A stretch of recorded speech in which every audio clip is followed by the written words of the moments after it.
Hello, fellow plant enthusiasts. So, I recently purchased this Selaginella uncinata, and it's starting to look a little weak. I see like a couple areas that seem to have started to suffer. So I'm actually going to plant it in a pot. And this way, this pot has no drainage holes. And this way it can stay moist because the uncinata, they love moisture. So you want to make sure they're not going to dry out.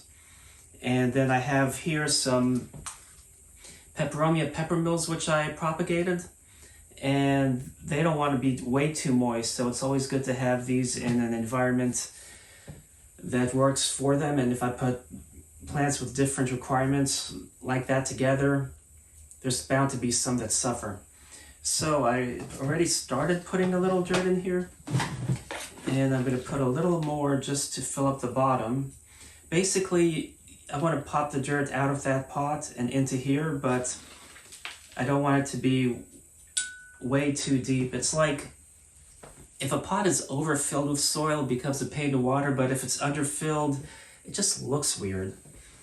And since I don't want to make a mess, I'm going to, this poor little plant. I do need to plant this in a different fashion. So I'm going to turn this around and work on this. I like when it becomes a big root ball.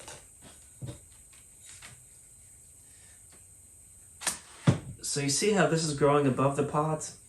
This will eventually settle in there, and I can always add a little if I wanted to.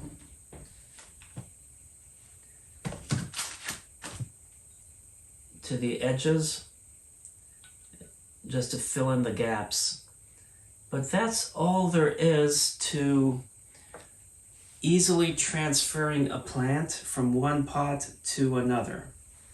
You know, it doesn't take much. Some people like to spread the roots out, etc.